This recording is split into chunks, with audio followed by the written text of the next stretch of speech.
All right, there's Tonga. Everybody say hi. All right, what's up? All right, I'm gonna turn the music down just a little bit so we're not, so it's not ridiculous in my ear. So thank you so much for coming on, man. So I'm having this trouble with like double noises because I think the noise is being picked up from the two mics. So on the other end, we're having double noises, and it's just terrible. Oh, Reina says hi. Look, I'm also gonna try to do like the chat and talk to you, which I don't know how this is gonna work. Like, so you got to start somewhere, man. well, you've been on the show before, and so you kind of got an idea of what this show is about, and so we're gonna try to do that, but we're also going to try to interact and and if anybody has any questions, please use the channel points, and that is you can just find the channel points, speaker points, I guess that's what I'm calling them, I guess. Jesus. And you can use your speaker points to ask a question for Tonga, and I'll try to do that. I'm not guaranteeing anybody anything, and also enjoy the double me on the sound end. So that. Anyways, Tonga, thank you so much for coming on the show, man. I super duper appreciate it. And after especially all these like crazy reschedules that I like, it just no worries, man. I'm trying. No, because the Twitch thing, I don't know. It sort of is like almost this whole all-encompassing thing that once you start it, I don't know, maybe not for you, but like for me, it turned into this all-encompassing thing where I was like a lot of my thought energy was going straight to it because like it's not just like a music performance stream, there's more to it, and trying to keep track of all this shit, trying to keep everything together, it's just been crazy. So what you know, Tonga is also a streamer who does production. You do mostly production, right? Yeah, no, So I talked to my friends about it because, yes, it's mostly production. I try and focus it as a way for me to like an accountability check, because I'm going to do this shit anyways. But if I'm going to do it and people wanted to ask questions or whatnot, it's like, why not stream it? Yeah. So especially in this day and age, I was trying to think of, I realized that live performance is going to be like very limited because I think musicians live performing is going to be probably one of the last things implemented, back into society with this whole COVID stuff. Yeah, totally. But I just thought of like, okay, how do I do like get some performance practice in and improve and then adjust to the new normal for at least for now. Right. And I've been watching streamers like for gaming on Twitch before a number of times, like for over the years, but then a lot of musicians have moved into Twitch or DJs and they do their sets or whatnot. So you thought it would be perfect. Yeah. He's like, well, I'm not doing it. I'm just sitting here doing it anyways, and I'll just do it in public now. Well, it's funny you brought up DJs because they're kind of eating shit right now. Have you heard about the DMCA thing that Twitch is sort of enforcing right now? So is it? I remember seeing Questlove post something about. I think it's Instagram as well and Twitch, and basically streaming services are like they're not because it's a copyright infringement. Right. And Twitch, I know from it's been years now. I don't know how many years, but gamers used to just play like their Spotify playlist while they were playing. Right. Without like getting copyright infringement, which depending on where you sit on that, it's cool because it exposes people liked watching certain streamers because they stream certain games, but also the music that they chose. Right. And it's part, and anybody that's not familiar with Twitch it's part of the culture sometimes on a Twitcher's page to pick the music. So it's also it can be a big part of their stream as well as a sort of an incentive for people to just sort of hang out. Right. I mean, it's like if you're gonna hang out in any place watching something, like you want it to be pleasant, and part of that is like the musical environment that they choose. Yeah. So, and in a way, it could introduce folks to like, oh, what track is that? They even had an extension. I believe they still do have extensions for Twitch streams for to give you the title of the song and whatnot. But now they implemented that rule like a while ago, so they stopped. You can't, just play, professional music or copyrighted music. Right. And I know there's playlists that have uncopyrighted music, right, that you can utilize, but I don't know. I haven't watched any particular streams lately to see what they actually use. So, well, I know like Facebook's been on this forever. YouTube is like it's just normal, like for me, because coming from like YouTube and podcasting, where podcasting, it's still a little bit of the Wild West, but I do fear that it's going to be clamping down like this. But what I think what really is highlighted in this situation where people are sort of eating shit on their streams, playing copywritten music is some of these streamers are playing their own music and getting pinged for their own music. And so what's interesting about this whole situation is that it's sort of highlighting how fucked the music industry is, right? Like how delicately you can, like, what's the word? Fucked. Fucked. Very fucked. Yeah. Well, this is what the also element of video is great because I get to play with that too. So fucked. Yeah. but yeah. So I don't know. I mean, like. I mean, what's your thoughts on it? I mean, like, where would you stand on this? Where do you stand on, like, how do you see it? Like, do you think this is a good thing? I mean, I don't know. I mean, I don't know. It's there's benefits, and I mean, there's pros and cons to it. I know from what I remember, what Questlove was saying is he was basically, his thing was, look, this is the new normal. Like, and people need this. Like, people tune in to these DJs, like Questlove, Spinning, or any of these other ones. And he was basically saying, like, look, are you going to deny people what they like need, for their like soul and their mentality, like, so they don't go insane, because you guys are trying to like corner the market. And, but at the same time, people could definitely argue it's like, well, people who made that work should be getting paid. And, it's, if anything, it just highlights the undiscovered territory that we're in. Mm-hmm. That, of course, us being in shelter in place or like isolated more or less, and not able to go to like live performances or DJs like playing live, or musicians. It just highlights like, well, how are we going to adapt? And a lot of people got to like talk about it and figure out, because these are people's livelihoods too. Yeah. Both do the DJs, and we've always talked about how like, are we paying enough for the people who like made the music to get, what they're worth too. So this just exacerbated like that kind of, debate that's already been going on for a while. Yeah. But so it's, I mean, like, I remember when I first started this podcast, like, and Spotify was really starting to come into prominence. Like the big thing was like, like streamers getting like 1 million streams and getting like, 50 cents for it. And I know that's hyperbolic, but it's still, that was a huge thing. And now we're like, we've sort of accepted that we're sort of going to eat shit. It's like music. We've just talked about it, and we've accepted the fact that like there's no money in making music anymore.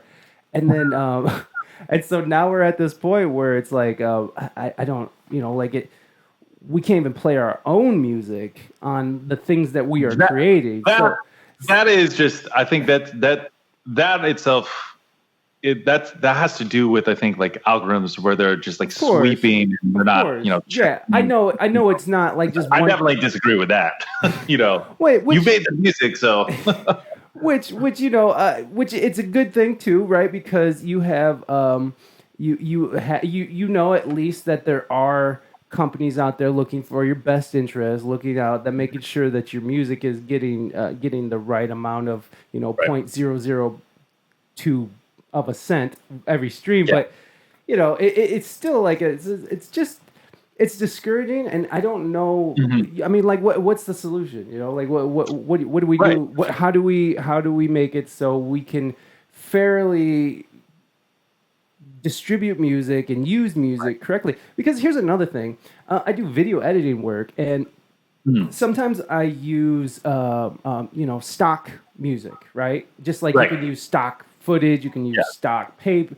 I pay a service, and or it comes with Final Cut. Like they just have these songs already in there that you license, that you buy the license for. But I will make these videos with these licensed songs, and I'll make them for my clients, and then they'll post it on Facebook and be like, "Hey, bro, the fucking music is silenced, and it cut the whole thing. Like, what's going on? Like, this is crazy."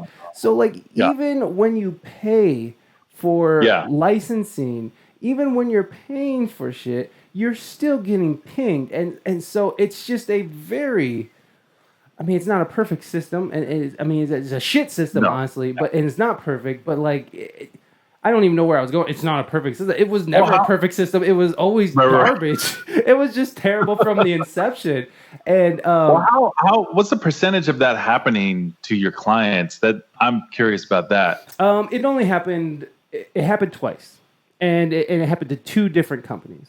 So the percentage was 100%, because those were the two clients. Those are the only two clients I have. Okay. So it happened 100%, but not 100% of the videos were. And here's the other thing: they were easily disputed, and the sound was restored. But cool. But the fact that you had to like dispute it after buying a license, after paying your service fees, after doing all these things. Like they can't keep track of who you make contracts with, like who you're making deals with and who you're giving the work to. So it's just very weird. I also had some demonetization on YouTube from just playing. I have this Launchpad app that it's like a sampler, and you can load your beats and loops and stuff.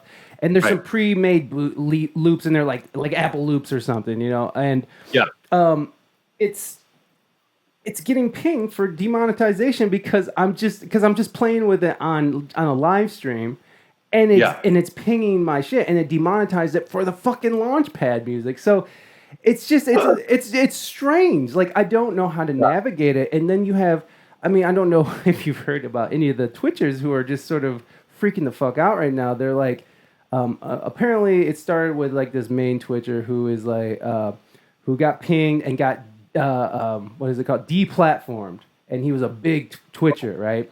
So he got deplatformed, and then after that, like, it just started a firestorm. Everybody's talking. Twitch releases a statement. They're just like, the DMCA terms of agreement has been up there for years. It really has. Like, I even have it. Like, after we're done, I'm going to do like a little news segment kind of covering this. And it's been up there, and it's even been updated as early as March. So, like, it's not like these things haven't been in place, but it's like, they sort of look the other way, and they sort of use that, like, they silence certain parts of your video, like the VODs, if there's music on it. So anyways, there's a bunch of streamers right now just sort of losing their mind, and because clips stay on forever, and so they have like years of clips, and like each clip takes a long time to load. Not too long, but like long enough if you have thousands of clips that you have to delete, and they're all going deleting their old videos, they're deleting their old everything, and so it's it's crazy. It really is. What the hell is going on with that? Why do I have dropped frames? How dare you drop frames? Look at this shit. I don't get that. Like, I'm still whatever. Anyways, I mean, like, so with you, and like how, because your music is doing pretty well, actually. When I look at your numbers, that like, you're doing well with what you're doing. And I fucking, by the way, I absolutely love your music and like what you're doing. Oh, thank you, man. and what you're doing with that fucking with that push, with that Ableton push, Oh, man, yeah. is amazing. Right before I brought you on, I went to your Instagram, so I was showing everybody like how you do your little Right. I have a couple clips of that. Yeah. yeah. So like it's nuts, you know. It's just it's really fascinating, and please tell me. First of all, you have a new album out, and could you tell everybody the name and where they can find Oh, it? yeah. Yeah, it's kind of funny to talk about since like all my focus has been with like world events. I now know. it just shifted Right, your album. real. I'm like, oh shit! You I gotta released it talk like a about week my or own so music. ago, and it's already old news. Right. I was just like, yeah, I'm good. I mean, what's funny is like I did like doing the promotion and all this stuff and like hitting the playlist and all that. It just like completely fell on the wasteland to the wayside because I mean, there were more important things Right. in my mind to, No, like focus I understand. on. But yeah, no, I came out with I think it was May 14th or 15th is a few weeks ago. I came out with another EP, kind of a lo-fi it's a bit more from what I was told, kind of electronic. It's got some lo-fi elements, but electronic minimalist elements, which like I was to promote my stuff, like I would send it to playlists via Submit Hub, and then they would, listen to it and then give some feedback. And some of the playlists were like, yeah, it doesn't quite fit this. It's like more electronic minimalism. I was like, oh, okay, I actually get that. But now that I know that that's how you would categorize it, it helped me kind of just push it toward other folks. But it's a mixture of, just beats, but they're more like it's like mute. Well, like the lo-fi genre is like very much mood music. Even my mentor like called it that. It's like, no, you're doing great, but and he was like, yeah, I love the mood and thematic stuff that you've been writing. Which, what's funny is so the name of the album or EP is called Transitions, and that is the second half of a project that I did. I think it was last May.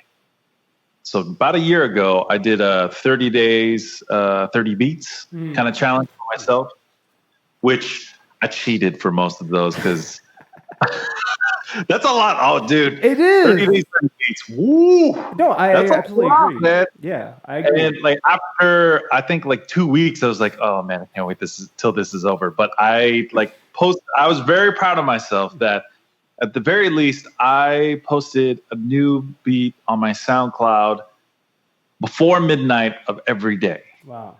And then I try to do it on Instagram too, but I was trying to do visuals, and that takes like a whole another amount of time. But and I actually finished 30 days on SoundCloud, but I didn't upload the rest of the videos. I think I stopped on like day like 24, 25 or something like that, which is funny because it's like it looks, if you only look at it on Instagram, it's like, oh, this guy didn't even finish. But so what I did with those tracks was I picked out, I think it ended up being maybe like 14 of them or something like that. And I was going to put it out as an album. And then I realized, like, no one puts out albums anymore. A whole different strategy nowadays. So I split it up into EPs, even though I probably should have done singles. Some people might say I just wanted it off my hands. I feel you. So, but I almost didn't release this EP actually. Oh, to be honest. ¿Por qué? Because I was already over the music. Like, you know how you're already on to the next thing? Yes. Yeah. Absolutely. So, it's like, because when you sit there and you played it and then you listen to it, or you edit it and then you listen to it and then you listen to it and then you listen to it and then you listen to it and then you listen to it. And by the time you're done listening to it, you're like, fuck that. Get it out of my life forever. I've already completed a whole nother project. So fuck that. So exactly. I do know what you're saying. Yeah. But it was... So, but that's not a reason for you not to release it, though. Exactly, and that's I tossed and turned, literally tossed and turned about this shit. You know, this is driving me nuts. Hey man, you're an artist. Yeah, but I was watching. Well, one thing that I was trying to work on was like finishing projects, because like there's so many ideas and projects and whatnot. But I made this. I already knew that it was basically set up to be finished. It was almost finished. It was just the annoying like last tweak. Yes. So I was like, well, it's already at like I can see the finish line, so why not do it? And I needed to set up kind of for myself like an attitude of get it done, or get it done as much as you can and let it go, which is super hard when you're like a creative. You just at least for me, I'm creating new stuff like constantly. So I got like creative ADD in a way, you know, because you can lose interest really quick. Right, you can like start something, and do you like lose interest in it, and you sort of like find the juice in another beat or whatever, and then you go to that, and then you're like, I'm bored with this, and then yeah, exactly. I totally get that. So, but I ended up like with the focus for me was like, all right, just finish it and put it out. The work is done, and it's not doing you any good if it doesn't, if it isn't released. So that was a convincing argument for me to be like, yeah, I'm over it to a certain degree, but man, let's roll. Yeah. So, hey, what's up, Clout Waffle? Thanks for stopping by. I told you I'd be doing the chat. We're talking to a fellow Twitcher, Tonga. You guys need to go follow him. He is. It's what is it? It's I am Tonga. The art of Tonga. It's the same as my Instagram. The art of Tonga. Reina, could you or Mod, could you please give a nice little shout out for our friend here and Clout Waffle? I need to go moderate you real quick. Okay, thank you, baby. Thank you. Oh, Reina also said, she was saying, it was like when Glitter came out and the Twin Towers were bombed. When you're talking about you released your album like in the middle of a pandemic and like a race war. We're fucking. But hey, this is good. That. I don't know if I'd classify it as a race war. I just.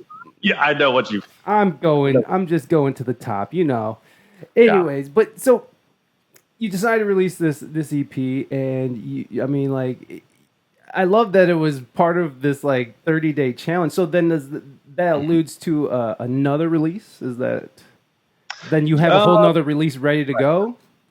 What I'm actually working on right now with my boy Scooter, who his stuff is actually his artist name is Goyama, phenomenal beat maker, more on the electronic side.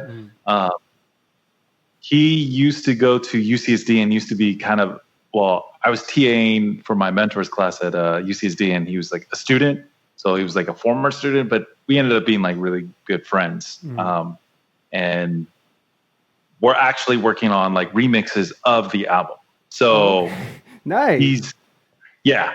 So to extend it, give it new life. And this guy, if you listen to his stuff, it'll give you kind of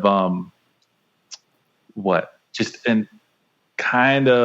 a glimpse of how crazy of an artist he is, specifically with production. He's a phenomenal guitarist as well. What's his name one more time? Goyama. So Goyama. And it's all one word. I thought it was like two words. Yeah, like Goyama. Yes. Yeah. So I thought it was 2 words, but it's definitely one, I believe. Oh, no. Actually, I think it might be two. Yeah, it's 2 words. Sorry. Oh. I knew it was one of those because I typed it into like Spotify. I'm like, bro, where's all your stuff? Yeah, and then, so it is 2 words. It is definitely 2 words. Oh, wait, is he making music for Duncan Trussell's show? I don't know. He, what's that group? Chon. He did a remix for Chon. Oh, okay. From Oceanside. Shout outs to Oceanside, my hometown. Those guys are ridiculous. That's like, man, I guess you would say math rock, but I just say badass music. Dude, Those guys are unreal. he looks like he looks like he just lives and breathes. He just wakes up, like his bed's right next to his studio. I'm on his Instagram right now. And he's like he rolls out of bed. It's like, here I am. I'm doing it. It's because he has no other choice other than to do this. That is right. I love that. I love that in artists. Oh my God, what did I do? Tonga, are you there? Yes, I'm here. God damn it. Okay, I'm sorry, Tonga. I'm still getting used to this. So We're doing things today, boy. Let me tell you. oh man. So then you what was it? You're remixing it. I like the idea of remixing. I love one thing. You talked about Questlove earlier. Did you ever read his book? I fucking can't remember the name of it. No, I haven't read. He has, I believe, 3. Yeah, at least 2 books. He has 2. His first one's like an autobiography, and the second one's more on like creating. It's on the creative process. Right. It's fucking dope. It's so cool. But he talks about like recycling content, and like to me, when you remix and remixing music is like the greatest example of recycling content, because you're sort of taking the main idea and sort of expanding on it and getting another take on it. And I do that with, people do that all the time, especially with podcasts. They'll put together clip shows, or I mean, there's all kinds of ways you could do it. Even Throwback Thursdays, are a way of recycling content. And so I don't know, like I really like that idea of that. What's your thoughts on it? I mean that's hip hop culture, right? Yeah, like totally. Whole sampling culture and whatnot. It's just the way I heard. I think I was in class studying some stuff back in college called like an ethno class, and I forget who called or like kind of described it. You're taking something that's known and then bringing it into a new context. So you're getting the best of both worlds. Like you take a sample of like, James Brown, funky drummer, but you take something familiar, so you already know someone likes it, but then you do something new and cool with it. So, and they like that too. So it's a marriage of both of those things. And now the person like listening to it is like super hyped. So that whole culture is like out of control, amazing. It's brilliant, absolutely brilliant. And I've tried, I've been working with samples like here and there, not as like much, like the amount of stuff that I've seen people do, just like watching YouTube, and then listening to people using samples on their, like all the great, hip hop records. Right. And using the same sample from like one song into like, what was it? That Something in the Dark. Dang it. I gotta look it up. The Isley Brothers drum, that drum intro. Yeah. Yes. Footsteps in the Dark. That's right. Footsteps in the Dark. I can't sing. And they use that for what was that? NWA. I believe it was NWA. Not the like a scholar in sampling, but no, it's fine. I don't claim that right here. Right, you can direct quote. I am not a scholar, but I do know that was sampled. Like that's a famous sample, right? Back the day, and then Thundercat used it for God, I can't remember anything right now. But the idea is that it almost reused it, and it then changes, and it travels through generations, and it introduces new generations to the old generation, and it just, because you got nerds like us who are going to be like, "What? That sounds so fucking familiar," and you're going to go read the fucking album, or like you're going to go on the internet and you're going to be like, "Oh, I do it," or whatever thing. But it is like this fun thing. When you were talking about like watching YouTubers do sampling and stuff, it's insane to me because like I'll see some YouTubers go on there and they'll just be like, I'm just gonna take these drums off this song. Fuck them. They're just like, and that never stopped me before from stealing. Fuck it. and it is just like they don't even give a shit. And again, it goes back to these like copywritten things. I mean, like a really famous case is Paul's Boutique, right? Beastie Boys. They had all these crazy samples, and all these old artists are like, "What? You can't be doing this." And that starts the dialogue. But we sort of, I don't know. It's almost like we've sort of accepted it. And you have to sort of do it. You have to sort of give the credit to them. But then you have like a whole army of people right now who are not giving a fuck about any of that. Like when I see some of these YouTubers, it doesn't stop the creativity, right? And they're releasing it. They're not giving a shit. They don't care. Like they're just like it's almost gangster again to do it. Oh yeah, no, I mean think about it this way: you're not going to stop people from expressing themselves. Exactly. Like, I mean, I don't care what kind of legal action like you might take or try and take, but it's like, okay, cool. I won't release it there then. Right. We're gonna release that shit. So you're not gonna stop someone from expressing themselves. And it's a delicate balance of like, yes, giving credit, but also like the attitude is like, dude, let's push the music forward, or like that's a healthy thing for people to be exploring themselves and expressing themselves through the music. Yes, might be taking elements from other people, but I mean that people may disagree because it's just like there's a lot of money involved, or potentially a lot of money involved. But I mean, it's an art form too, so absolutely. We can't sleep on how much more of an impact that has.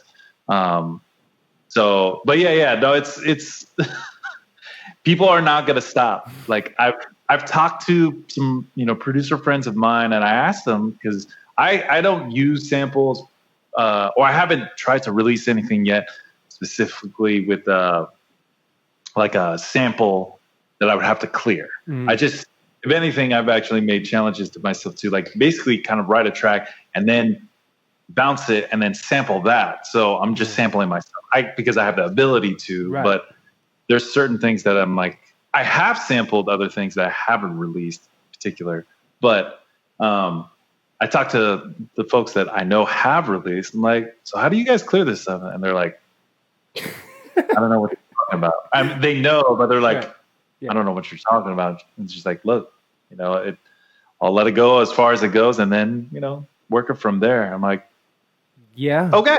Cool. And then, fast forward a couple months later, and they're taking down their whole catalog, and they've been deplatformed. Right. Yeah. Which I mean, there's ways around it for sure. But it's also like, how much are they making on these things versus like they're gonna go for the people who are like really making money, like. Shoot, De La Soul, aren't they still paying off technically?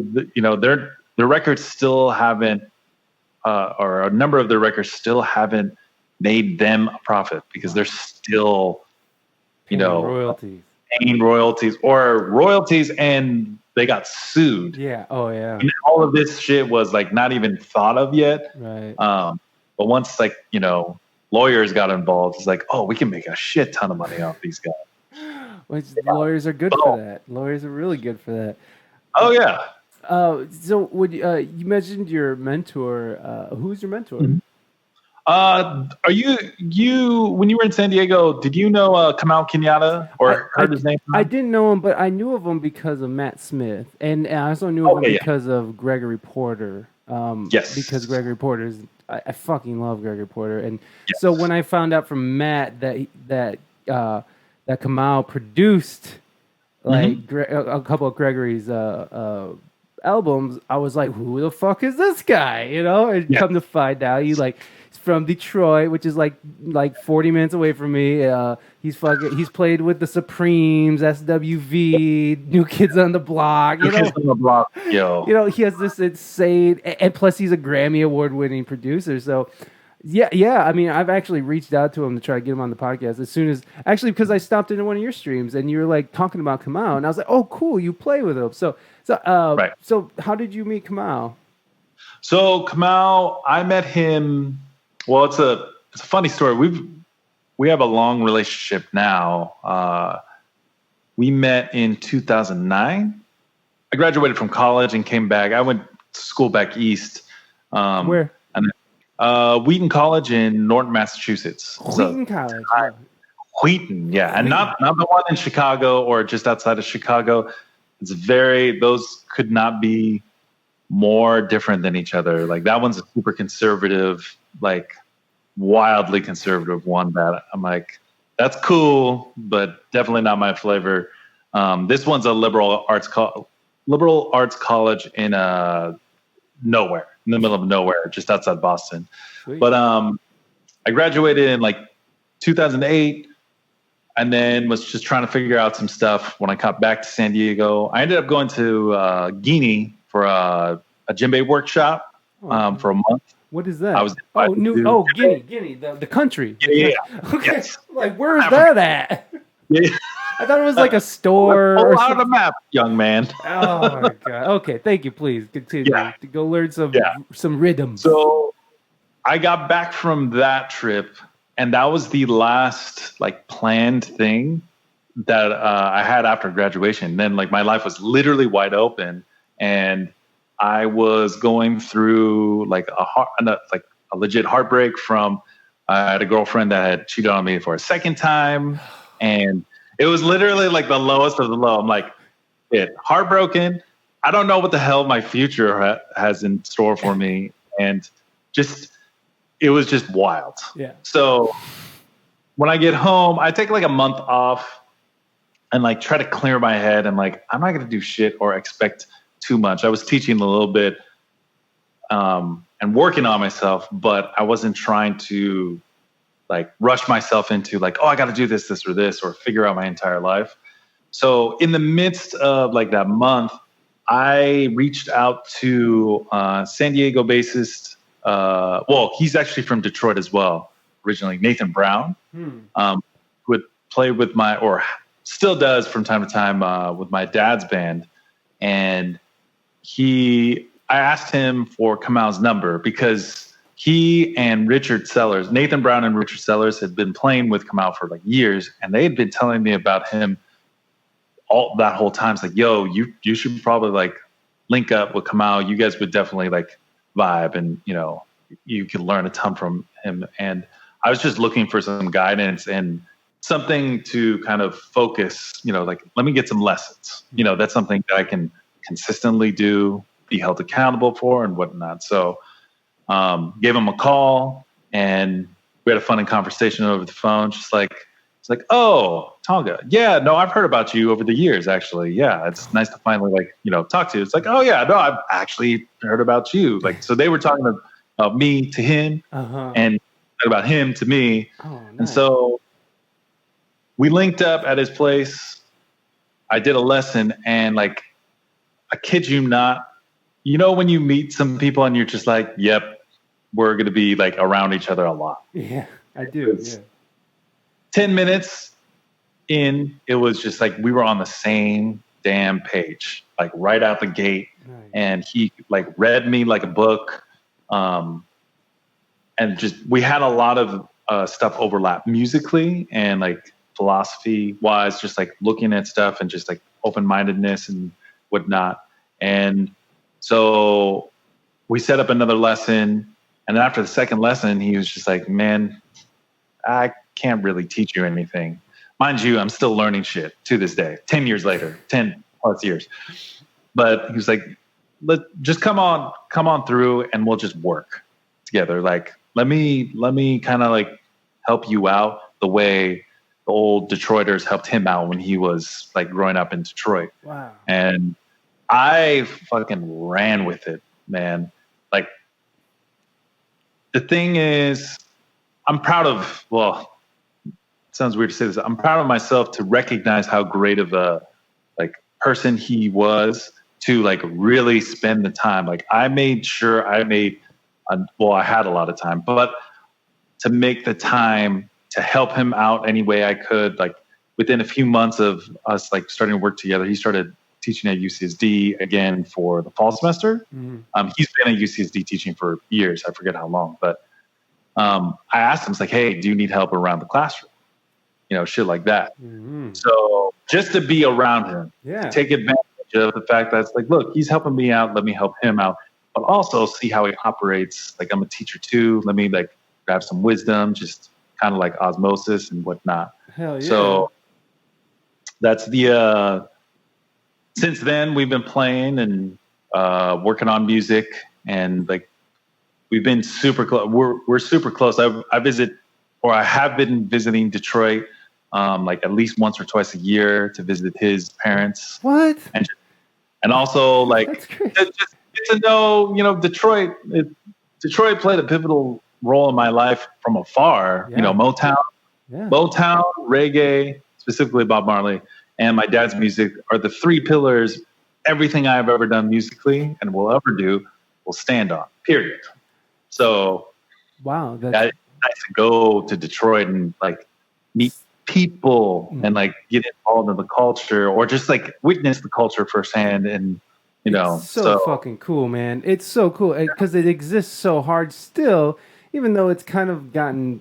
Detroit's taking a beating over the. I'm currently taking a beating right now, but like it's always created. It's always been a great medium. That hard living's always been a great medium for creating great music and culture. And did you go to the Motown Museum when you were there? Yes, I've actually been twice now. I went once with Kamau, and then the last time I was over there, it was last. I always go Labor Day weekend in September. Memorial Day is like May, right? May, yeah.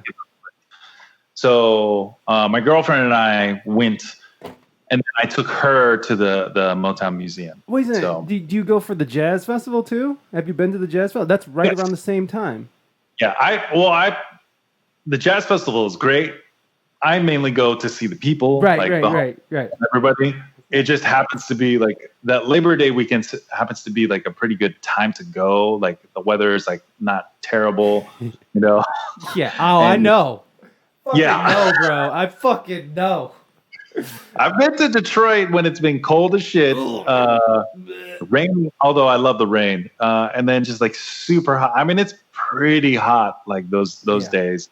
Yeah. But I've caught it some Labor Day weekends. It's been like real nice. Other Labor Day weekends, it's like, yo, this is wild. The humidity, like, yeah, it's fucking you're in the swamp, dude. You're in the fucking swamp.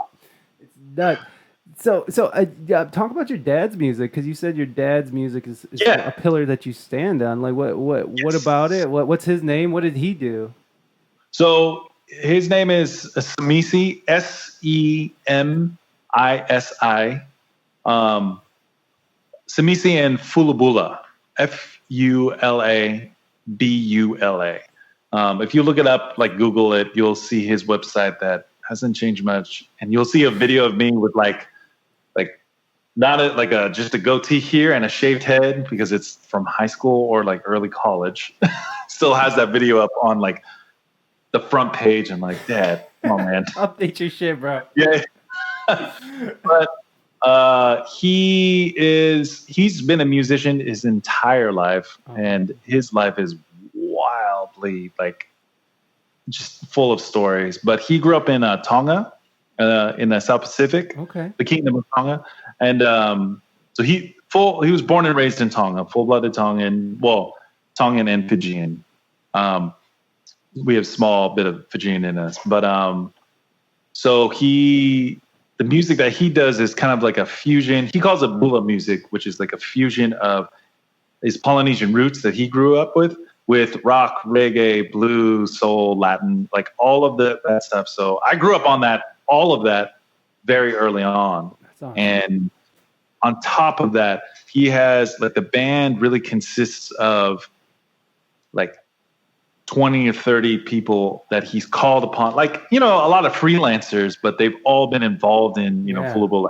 Ranges from like Nathan Brown and Richard Sellers. So like, soul, jazz, R&B, like musicians. They play every style, but, we had a not a blues fiddler, like a folk fiddler that used to play with us. Man, just all sorts of people from different, like percussionists, like Latin percussionists. Tommy Arrows played with us a number of times.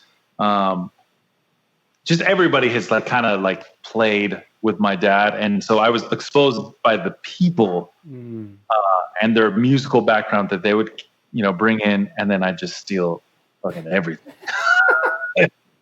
like a good student should, right? Exactly. I still do, right? Hey, dude. man. Nathan Brown. I don't know if you're familiar with the bassist. I'm not.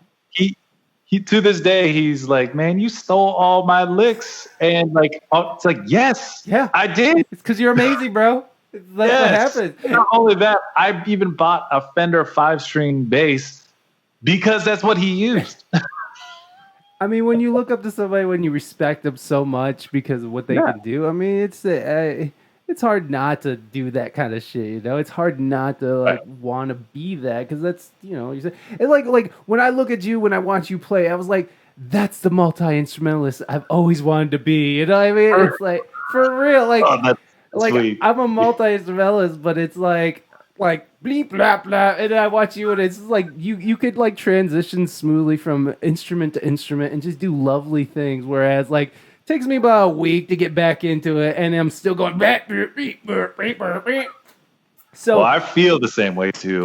Well, let me tell you, oh my god, it's very funny how people view themselves compared to how other people view them, because it's like.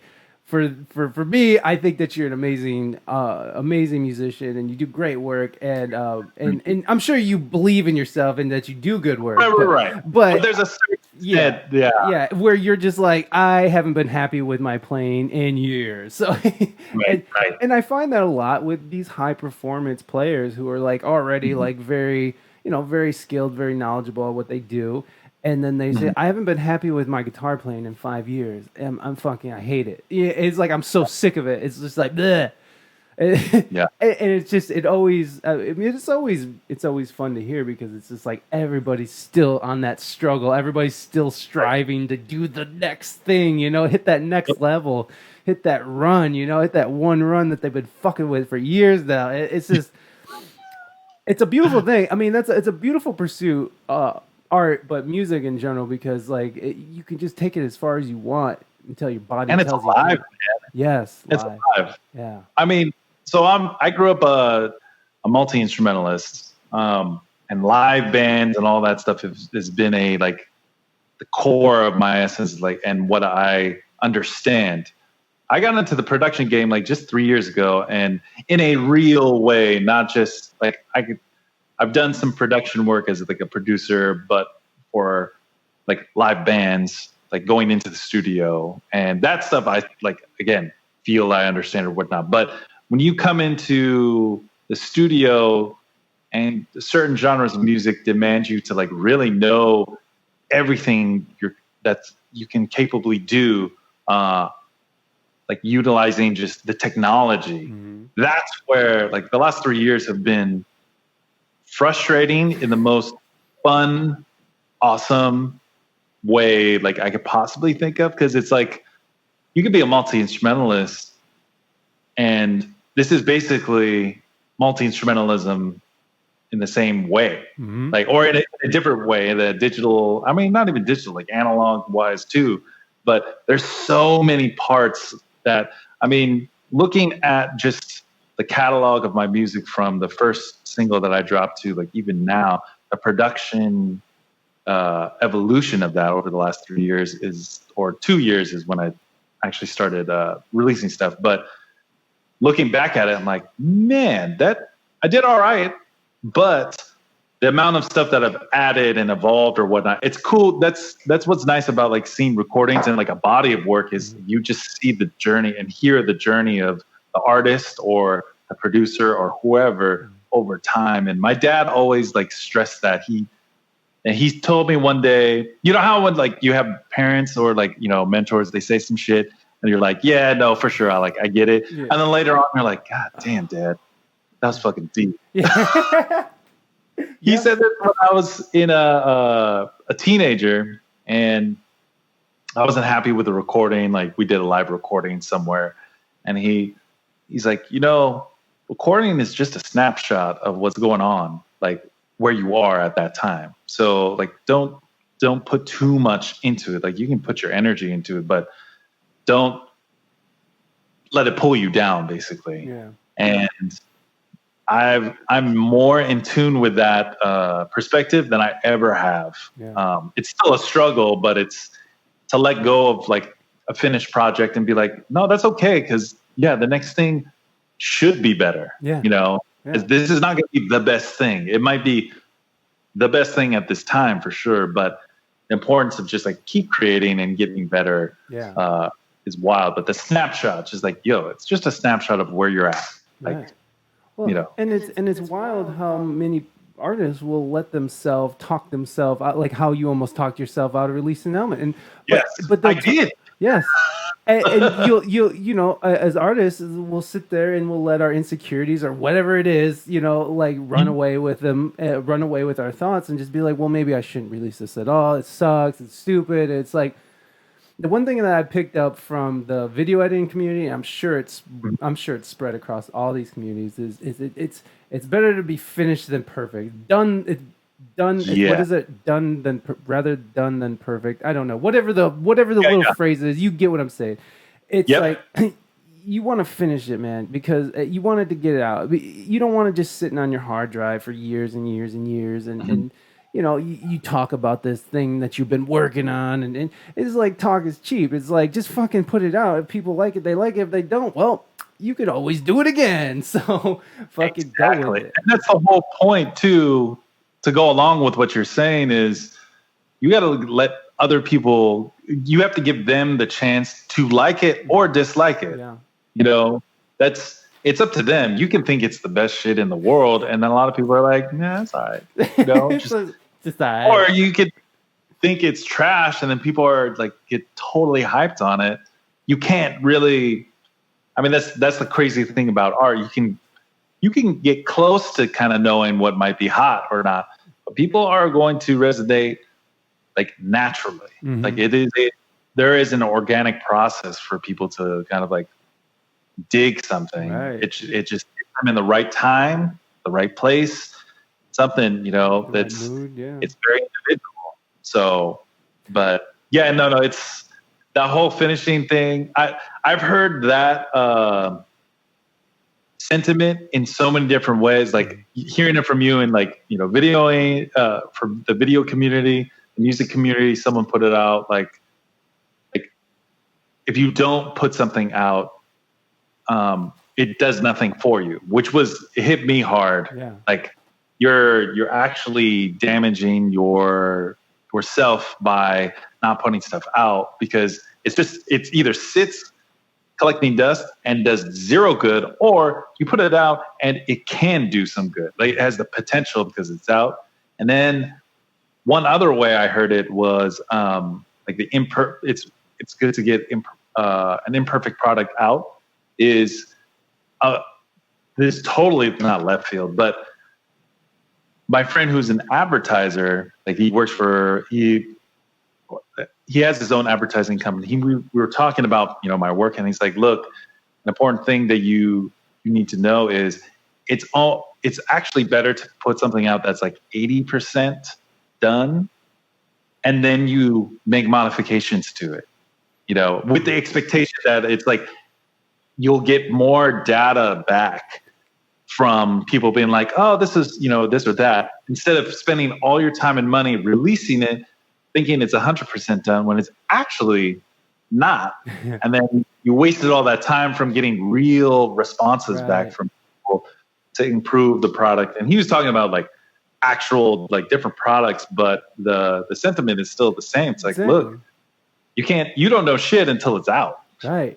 Yeah, and that's exactly what I was about to say, actually. I was about to touch on that point. Is like, by not releasing it, you miss out on all the data that comes with that release. You get to learn from what you did right. You get to learn what you did wrong. Or you get to, however far you take it. And that's exactly where I was going with it, because it's like, that is valuable information, just having... that, I put out a weekly podcast. Some do great, some do terrible. And it's like every time, when it does terrible, I go and like, what the fuck about it? And I'm up to like 250 episodes now. And it's like, I'm still like, what was it? What was it? Why? What did I do? Why don't they love me? Just love me. Just love me. But it's so like my mornings are literally me. Like this is how I wake up. First thing I do, which is probably the worst thing to do, is just take your phone. Like as soon as your brain turns on, you're just like put a fucking device in your face. But I go through numbers. I'm looking at my website traffic. I'm looking at my SoundCloud traffic. I'm looking at I mean, Instagram and Facebook has gone so far down the list now because of just how important it is to get all your shit. First of all your shit should be the same name across the board. Anybody who's curious, you should definitely have the same name across all your social media platforms and websites and all that. But Instagram and Facebook has just literally become like this place where I just dump, just experimental stuff because really the focus is building my name and building my brand, which I hate to use the word brand, but I don't know. There's not a better word for it. It's the right word. It's the right word. It's not trendy. I mean, it is trendy, but it's literally the right word. I know. And it's just that whole like, It makes it less somehow, It turns it into a product instead of a piece of art, but it's both. But yeah, I forgot what I was even going to say, but the data it's acquiring or getting data, so you have to do like that. That's the step we're talking about, or we're talking multiple steps. But the first step is like, in order for you to have any kind of data, you have to do things that like are tangible. Yes. And then once you get the data over X amount of period of time, it's looking at it and like, okay, you can have all this data, but if you don't see how to extrapolate information from it, then it literally does nothing for you. You data mine like your, entire life, or like, how Google is data mining all our shit, or Facebook or whatever. But what makes it effective is they take that information, or we take our information, and we put it in like certain variables and analyze it so we can effectively be like,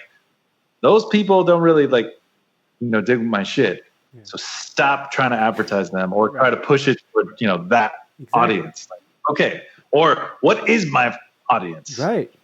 So all of that, helps. By the way, what are your demographics? Like, do you man, actually, I can pull it up real quick.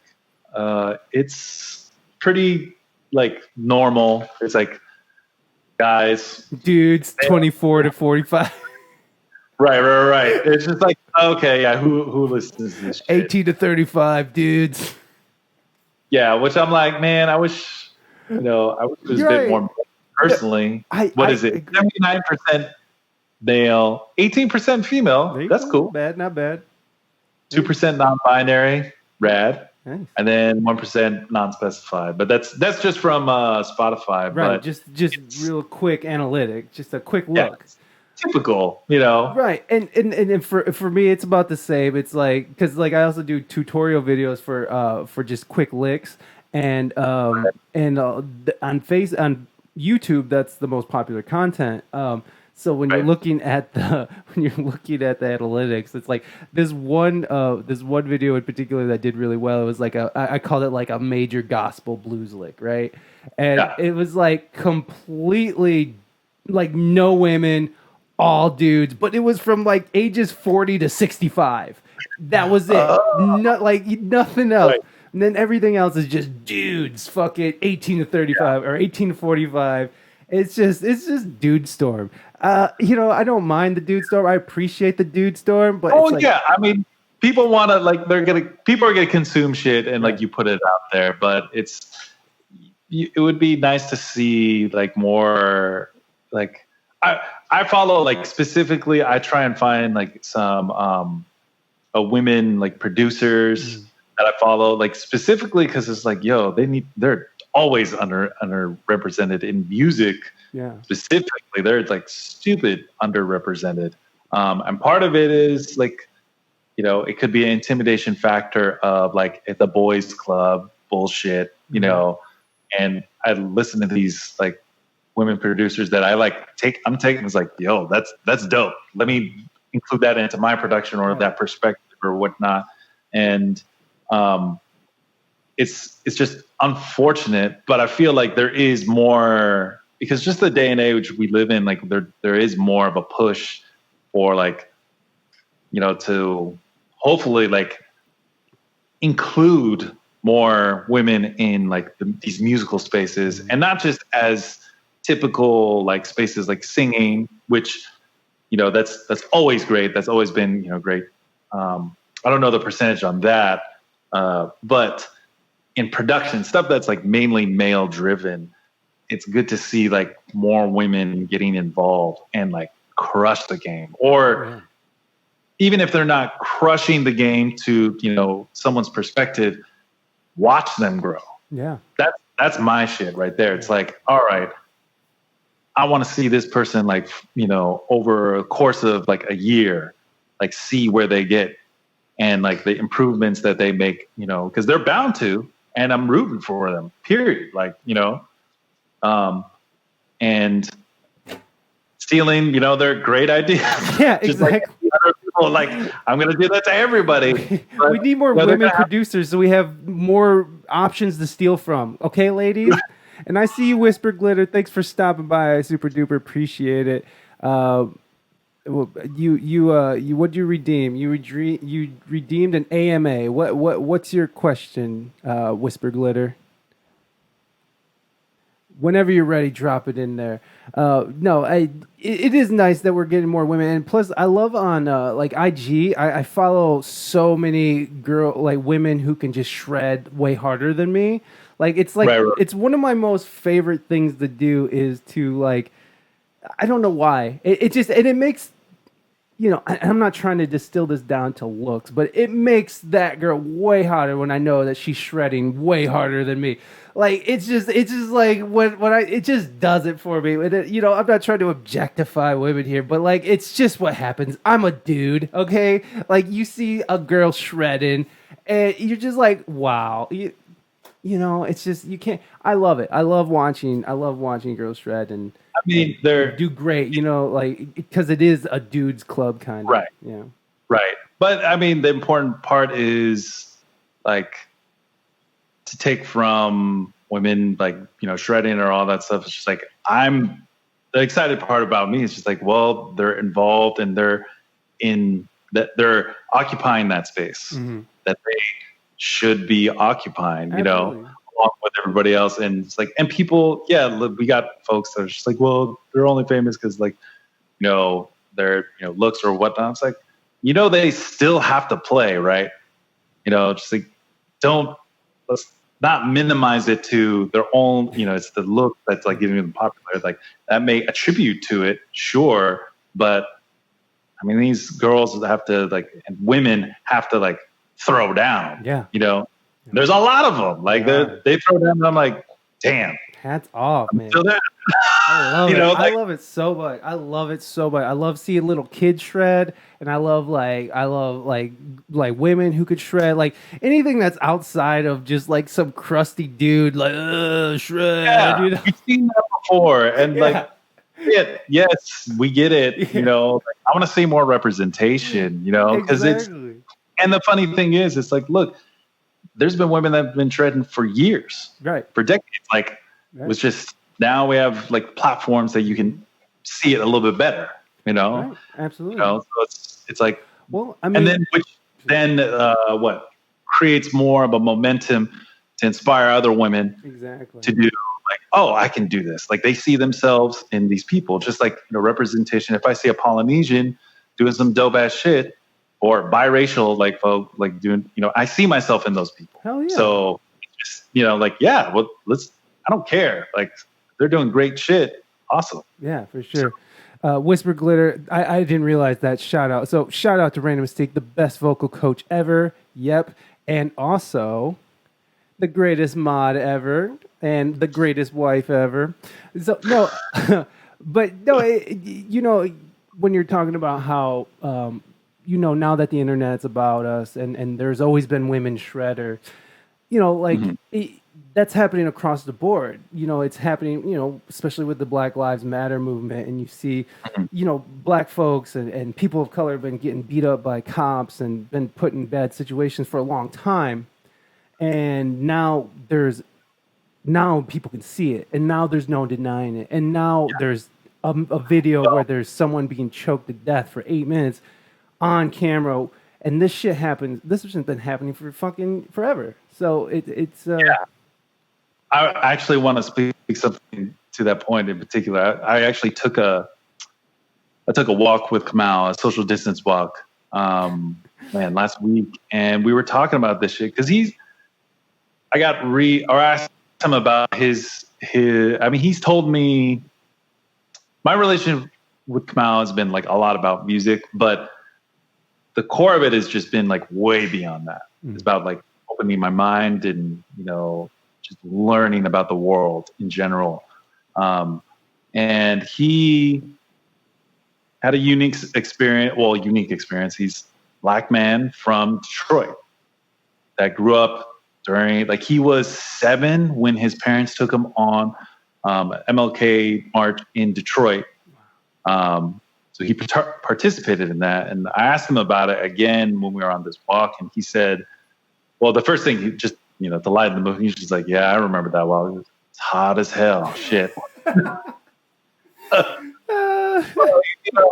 So we're just talking about all the, stuff. And he was optimistic of like the changes that he was able to see from then, to a certain extent, of course. Like, there has been some positive changes. Enough? Fuck no. Yeah. But or at least from my perspective, like, this is strictly my perspective, like, definitely not enough. And then we were, just bouncing some ideas back and forth, and I talked to him. I was like, here's the shit though that like really fucks me over is, and I broke down a couple times last week. I almost broke down in front of him while we were walking. Wow. But like, look, that was in the 60s, right? And then the next major event, not the only major event, but the one that like people really like remember or would point to. And I'm not trying to downplay like all the other shit that went down from the 60s to the 90s with Rodney King. Yeah. That was 30 years later. 30 years later after Rodney King, what the fuck? Yeah. We're still here. We're still saying the same bullshit. Yeah. And for people to deny like, oh, like this is not that bad of a problem, then why the fuck? Like, this is 60 years just from the civil rights. Like, I'm not even talking about like the rest of American history or world history or whatever. Let's just talk about a literal snapshot, a 60-year snapshot, and that's already bad enough. Yeah. Like 30 years is bad. 60 years is, it's just fucking terrible. But when you look at it that way, it's like, how can you deny like there ain't shit that needs to be fixed at a like real systematic level? For anybody who's sitting there being like, things are not so bad and things are okay, it's like, go drive through that neighborhood that you won't drive through. Go have a look. Is that okay? Like, it's interesting that we've become okay with letting these cities disintegrate, and and the whole defund the police thing, and that's a very strong statement. I'm sure a lot of people are sort of going crazy about it. I mean, how do you feel about the defund? I mean, I saw like someone post up the other day.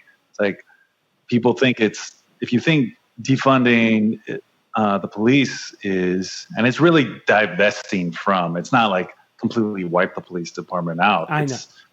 It's divest and like, allocate those funds to community services that literally make impact. That is like, we were talking about data. There's data to support, like, we shouldn't be sending cops to like folks that are like mentally ill, it's like, they're not, prepared for that shit. And like, that's not the way. Like, we're putting a lot of pressure on, the police to do, stuff. And they're already fucking up like a lot of other stuff anyways. So, but we're talking about defund the police as like a radical statement. Then what the fuck have we been doing with schools? Like, why are we, like, how radical is like the concept of like, oh, let's cut back education, like, which we've done and continue to do forever. and that's not controversial. So when you compare the two, it's like, well, that's actually not really that radical of an idea. And it's not, go ahead. And when you think about it, is like the fact that we're defunding schooling is kind of adding to the whole need for more policing. Exactly.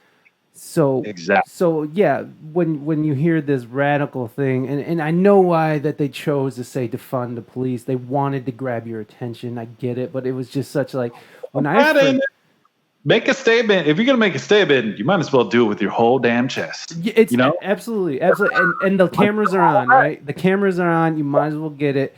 I mean, for me personally, when I first heard it, I was like, that just doesn't seem like the right thing to do. But then when you read into it, when you actually listen to what the people are saying, it's exactly what I would like. Because from the beginning of this whole thing, like not the pandemic, but of this the last 2 weeks of riots and stuff, is like from the beginning, it's like going into it, it's like from a sociological perspective. Yeah, this is what's gonna happen when you just keep pushing people down and down and down and down and down. They're gonna fucking be pissed. I don't agree with rioting. I don't agree with looting, but I definitely agree that there needs to be something that changed. And going into this, I knew that because I've read a lot about it. It's like you need to allocate the right amount of money if you don't want a bunch of crime and a bunch of food deserts and a bunch of places where the schools are crumbling. It's not safe to walk at night. Like the crime rate is out of control. You need to fucking fund that area. There's a reason why this neighborhood isn't getting any money, and this neighborhood is. Now, why is this neighborhood getting all the money and this neighborhood is left to fucking, wither in the sun? So it's a great statement to get people talking about it. But I just was like, oh my God, that sounds so crazy to me. But, and that's the important thing to kind of highlight, I think, is because I had a very quick natural reaction to that too, I would say. And the question is like, wait a sec, hold up. Why am I uncomfortable with that? Like analyzing that, being like, why is that such a crazy idea? And then hopefully that prompts you into being like, well, what does that mean? Right. Rather than it's like taking a statement on its face and just rolling with that. It's like, no, is that crazy?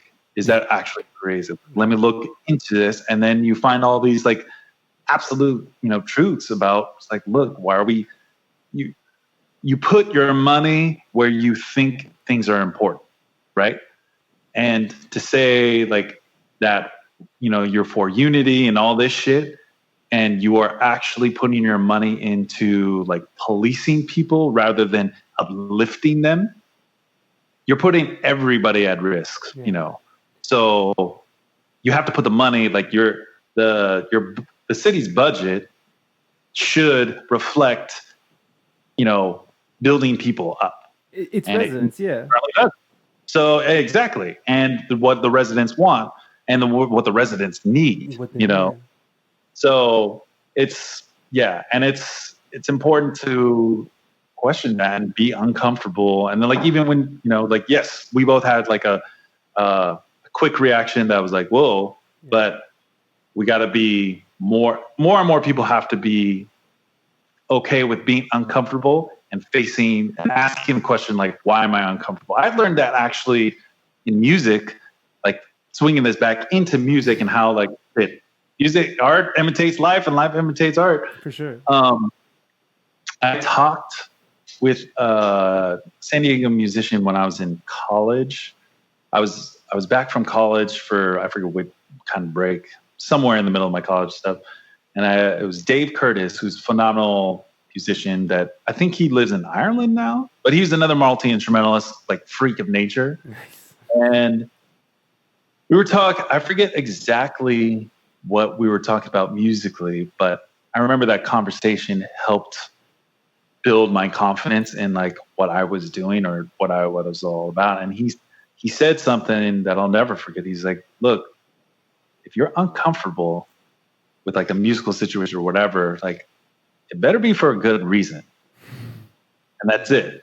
I was like, fuck, you're right. Because if you I think it was stepping into maybe a musical situation that you weren't necessarily knowing all the people or whatever. But if you think about it and you're uncomfortable, it's okay to feel uncomfortable. But if the reason is like, oh, like your own ego or some shit, then you need to identify that to let that go. It's like, dude, you know what you know. Like, just show up and play, and let like the music and like your interactions with people decide from there.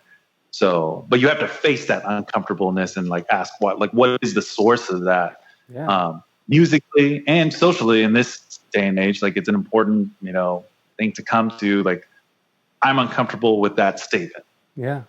Why? Right. Well, let me look into it, and then boom, now we're like, oh yeah. Right. Let's divest. Right. Exactly. And then where it should be. Well, and the and the problem is a lot of people, and I'm not going to say most, but probably most people, or a lot of people, will say a lot of people are going to hear that statement and be like, "Well, the fuck, and it's over, and fucking about Trump, these leftists are crazy, it's. It's more of this like guttural response than an actual stop. Why is this upsetting me? And move forward. Right. And I think that's what's been wonderful about these movements in the last few years. Even Black Lives Matter. The first time they kind of popped up with Trump getting and what was that in 2016, 2015.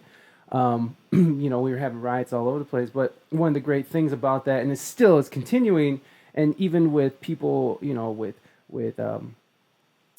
people getting called out, call out culture, there is a certain sense that it is forcing people to sort of step back and think about what they're doing, think about what they're saying, and think about their actions. And that's not a bad thing. There's nothing wrong with being present. There's nothing wrong with being, with being in a moment. And even if you're in this moment and you're uncomfortable, you're able to sort of sit there and question that. And I think that's a huge thing that I think that people are sort of ignoring out of all of this, especially, and also with all the rioting, people are ignoring the beautiful peacefulness that people are protesting out there. But which is also predominantly what's happening. Exactly. Which that's the thing about the whole, when people talk about looting and rioting and whatnot, it's a very easy thing to focus on. When the focus, it's just like, I think you can definitely parallel it with Kaepernick when he was kneeling during the national anthem. People distracted the issue that he was literally talking about and was like, "No, this disrespects the veterans or whatever." And it's like, "Okay, I'm not even talking about any of that, Yeah. And it's like, stay focused on the issue, and that's the same thing. It's like, yes. Property damage, whatever is bad or whatever. It's like, well, you were literally, by focusing on that, you've literally said this is more of, and it's a focus of I've had a couple friends that have spoken up on, their platforms to talk about that. And then I'm like, all right, let me look at what you've said before that. They didn't say shit about George Floyd's life or Breonna Taylor's life, or any of these people that have been literally killed. They're dead. Yeah. And they feel good about, or good enough or justified enough to focus on the looting or whatever, and not really address in a real way the fact that they address the looting and the rioting that happened to happen. And we can talk about who's actually doing that shit. Yeah. Right? Oh, yeah. And that's a whole nother bag. And they say, if that's the first thing you're going to talk about, that you've shown your cards. Yeah. It's just what the fuck? Well, last week I released a podcast where I was I'm vehemently against violence. I'm vehemently against looting. And like you alluded to, that there's something bigger going on with that as well. But I was a little harsh on the looters, and in this last podcast that's going to come up, I'm not retracting, but I'm saying at the time I was in a different place, and I wasn't coming down on. I was talking shit about the looters, not about the protesters, and when I went back to listen to it, I maybe was a little hard on the looters, and maybe not taking into take it into account that what is making these people go and do this? What is making these people feel like they have nothing else but to go and walk through a broken window and take, you know, a Gucci bag? You know what I mean? Like, what is the underlying problem here? And sort of, I was more of a reactive, you know, and so like I didn't backpedal. I'm not backpedaling now, but it is like I did want to explain that it's like, you know, the information right now is so confusing. Everything, like, there's so many people saying one thing, so many people saying white supremacists are doing it, and some people are saying leftists are rioting, and blah, blah, blah. And, you know, like, it's hard to actually keep track of what's going on. But I think the main focus should be, like, let's not pay attention to all the bullshit and the chatter. Let's pay attention to what the bigger problem is that we have this huge issue where people are fucking disproportionately fucking being undercut, and people do have a leg up. There is no such thing as pull yourself up by your bootstraps. I mean, there is lots of cases of that, but when you live in a neighborhood like that, and I grew up kind of in a neighborhood like this. My wife grew up in a all you see around you is despair and drug dealers, and like, you become your environment. It's just what happens. And so this bootstrap shit is like, we need to figure out what the bigger problem is. And it's not just people being mad, and it's not just criminals wanting to go loot. It's actually people out there want real change. And then I forgot what my fucking point was going to be. Well, one thing I would also say is, because like, it's not backpedaling if you're facing new information or whatnot. So it's important for us to, there's a lot of people that will say some stuff and then later on be like, damn, like that wasn't, like, I'm not actually agreeing with that shit now, or it was a natural reaction, that's something to question, like, in it yourself in that, you know, environment or like that moment as well. But it's important not to backpedal. It's important to push yourself into informing yourself to be like, well, shit, that was wrong, but why? Like, okay, or why do I feel different, you know, about this? And like, get more informed and push yourself to understand. Like, I mean, when it comes to looting and all that shit, it's just like, when you are backed up in a corner, and historically, I'm not talking about just like, oh, now, like, people like to look at these moments in a vacuum, like George Floyd was killed. It's like, no, this happens to be one, like the literal tip of an iceberg that actually has more to do with not just about the police, but the system itself, like court cases, and like the lack of accountability for people. Say police, we have to remember, it's like they have the authority to do, like, to protect and serve, like that's their mission, but they have the authority to kill someone or like really hurt somebody. So someone with that much power needs to also be accountable for their actions if they step out of line of that duty. So, and I'll tell you what, like, actually I have the book right here. Like, it's important to understand that there are levels of, like, that police officers and prosecutors are protected through court decisions and whatnot that are really racist, that are like legal precedent, which makes it even harder for, like, you know, for folks to like fight and prove that, like, no, this person has like a racial bias that is literally affecting, you can see it, you know, but because of this one court ruling, they can't use like empirical data and what I'm paraphrasing a lot. But one book that's been passed around a lot that I would say to check out is The New Jim Crow by Michelle Alexander, right here. Yeah. What's funny is I read Mark Lamont Hill's Nobody. That's the title thing, but there's more to that title. I forget the rest of it because it's a full sentence that I do not want to butcher right now. But Mark Lamont Hill's Nobody was the first book I was just recently reading. And that led me to this book, which I had been reading like off and on for like a year and a half. And then to see it like kind of be passed around in social media posts, like you want to know and get informed, read this book, then I'll tell you what, 10 pages in, it's going to hurt your heart. Yeah. Yeah. And that's about like the prison system and how that's become new modern day slavery. Policing, the prison system,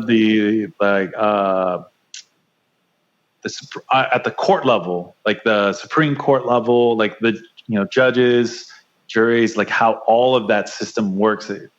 It's laid out, and it's like very well researched, and you just see plainly, that it's like, well, this is a pretty fucked up system, and how like policy it goes from like the top, Supreme Court and legislation from Congress. And, like at a federal level, all the way down to community levels. And you can just see all of these steps. And once you are informed about that, or even parts, I haven't even finished the book, partially because it was hard to read. Yeah. It is hard. Yeah. You're just like, well, this makes sense that, if people are going to get like lit up and, might like damage, some property or whatnot. Like this has been around for decades, and like, and they're the repercussions of like what's been boiling up. Yeah. Like, yeah. So it's yeah, and you lose focus with when you have like looters or rioters like that happens to be present at a much smaller degree compared to like all of the protests. Like I think I read somewhere where this is the biggest like civil rights like protest in history, because it's all 50 states plus it hit international, the world in absolute history. Like people are connected more than ever and are like, fuck this shit. Yeah. Get your shit right, America. Yeah. And everywhere. Really. Because like everywhere. These caste systems in Mexico, caste systems in India, like just these on so many different countries, there's these different systems that are created, that are what's the fun word that what's institutionalized. Yeah. And yeah. And there's also cultural elements to this too. Right. Like cultural, not even like it's systematic racism in institutions, which should like by no means be there, or cultural, but like, light skins, dark skins, like there's historically across the world, darker folks tend to be like looked down upon or treated differently. And that goes all over the place. Like, for sure. So then is this something that's just innate in us? Is this something that's just in us to just not, as humans to tribe up? I mean, is this just part of us not to like? I mean, if you see it all over the world, and I'm not justifying it at all, but what I'm saying is, fucking, if you see it all over the world where darker tends to be, I mean, what does that say to you?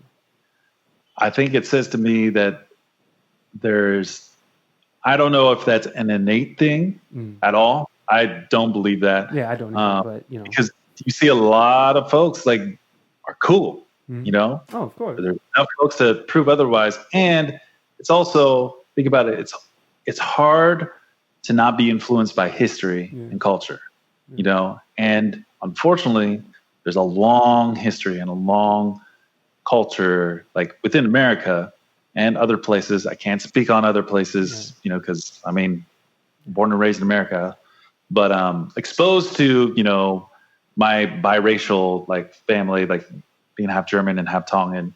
But there's a history that is, that plays a role. So like to think, I don't think that's even the right question nowadays, because it's like, you're right. You're probably right.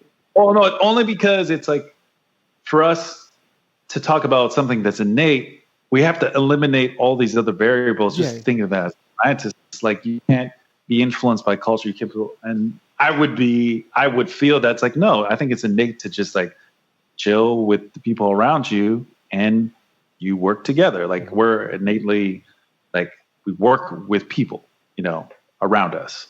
So, but the pull of history and the pull of like culture, wherever you're at in happen to be born into, like, maybe you're born into like a very loving environment or a very racist or a very prejudiced or like whatever environment, like you're going to be affected by that.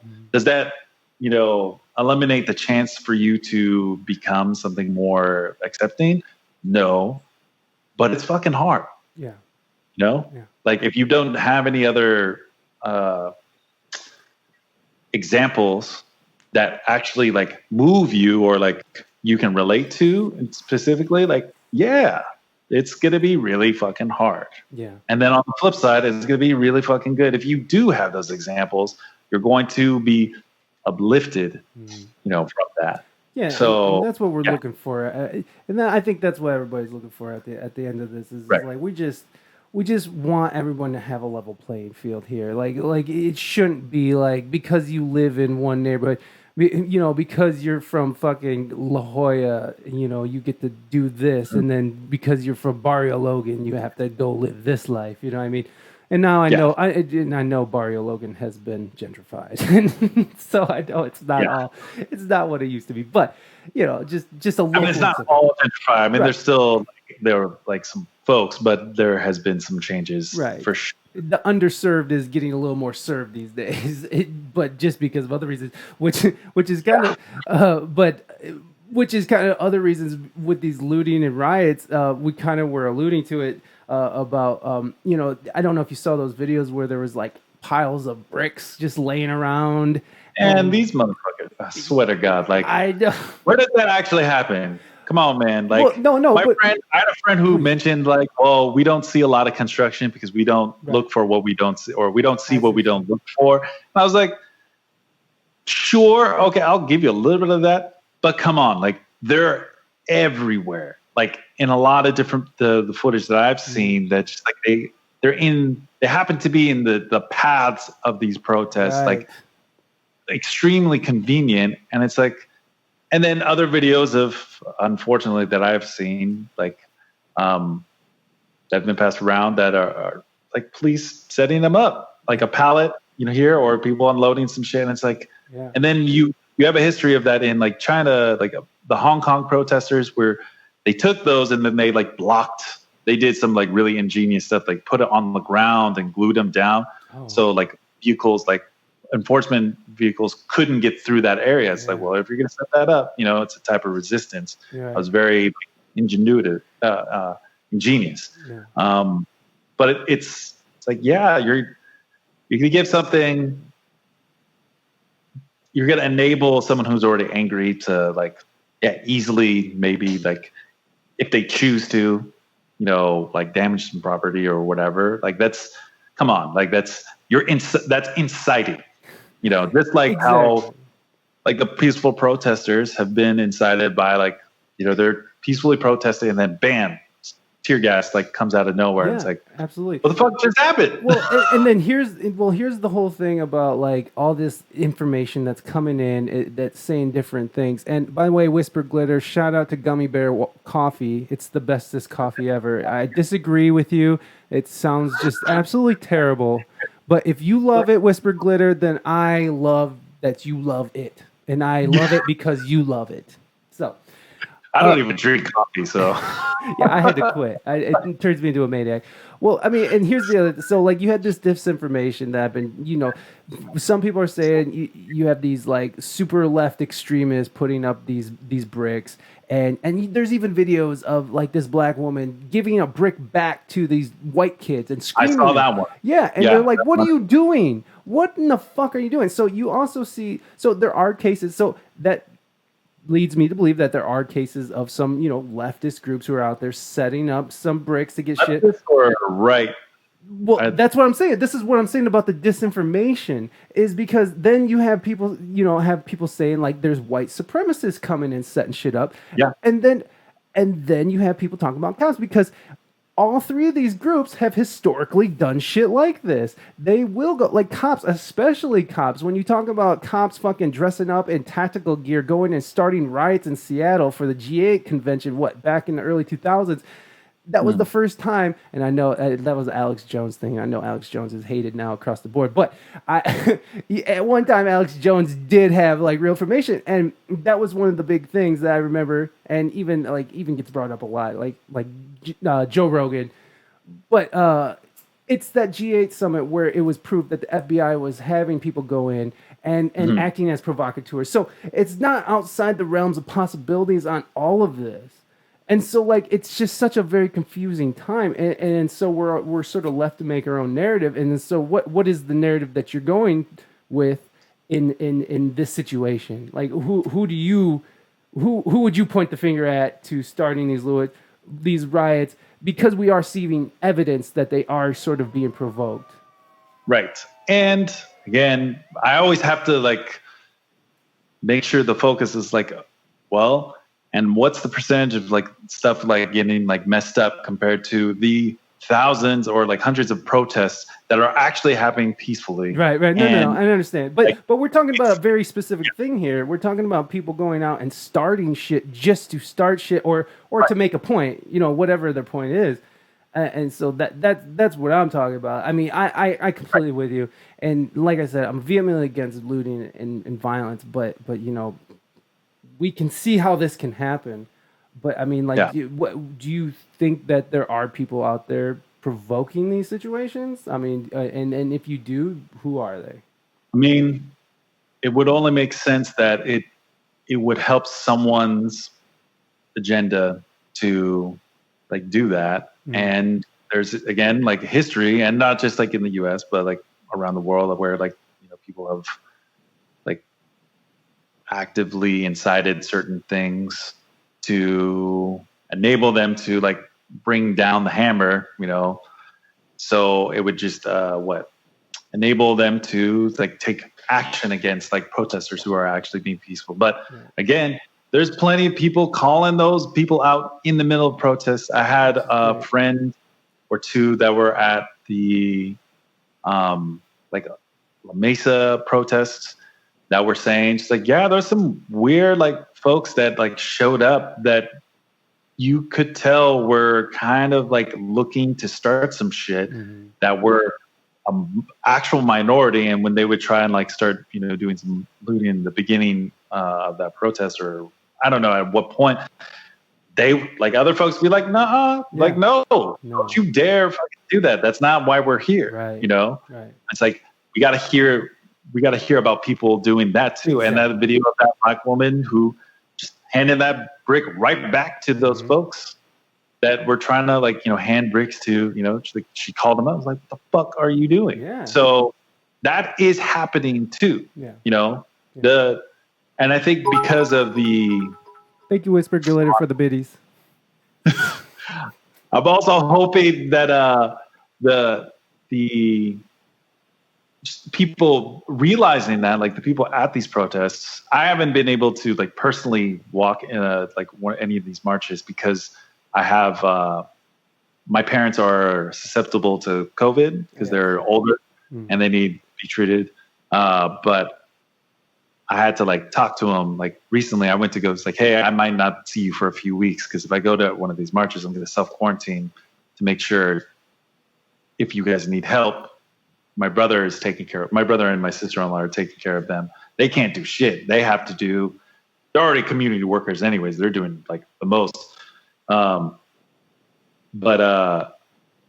like I haven't been able to see any of this shit, but I feel like because people are aware of it, people are on the lookout more. And that's why I can't believe it was a headline. It's like people, protests have been more peaceful. It's like, motherfucker, it's been mostly peaceful, but hopefully it's because people are also looking out. It's like, all right, let's make sure none of this shit like happens while we're, know the tactics. And that's important. And it's crazy how, what a crazy time to be alive, because information, like, and disinformation, unfortunately, but like information, like these fucked up tactics can be passed very quickly. And so people could be like, cool, like I'm at this march and this happened at that march. Be on the lookout for this like kind of tactic. And there's some good shit that comes out of it, For sure. Like some of the protest tactics that are being used now, and some of the tactics that they're using were developed in like the Occupy movement and the Black Lives Matter movement. And so all these protesters, all these activists are just passing this information, and good or bad, it's fucking, it's being passed on, and we're seeing real change. Like, I really just, my biggest hope for all of this is that at the end of all this is that we do see something different, because the first time Black Lives Matter happened, like, there was a few cops that got some body cameras, but everything kind of went back to sort of the way it went, Body cameras don't do shit. Like, it's been right.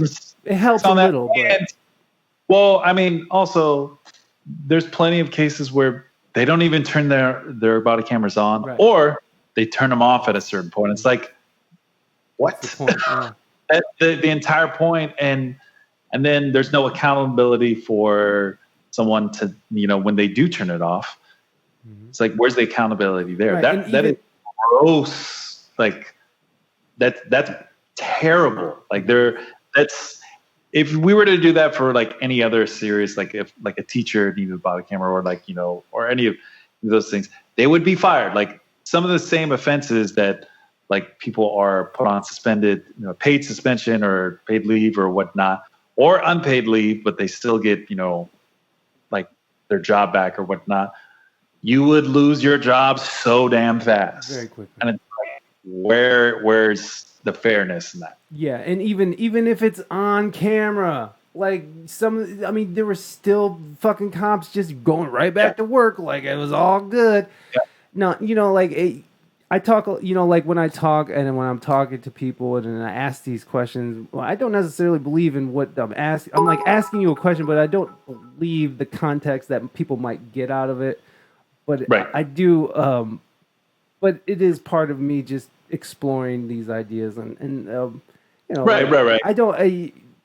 I hope no one's offended by anything we've talked about today, and I don't think they will be. But it's a very touchy subject, and I don't want to be. And also, people got to realize, like, we're not experts in this. No, we're musicians. We're musicians. We're part of the community, and like, we're connected with these folks, but also, like, we have to, like, I'm getting a lot of, or we all should be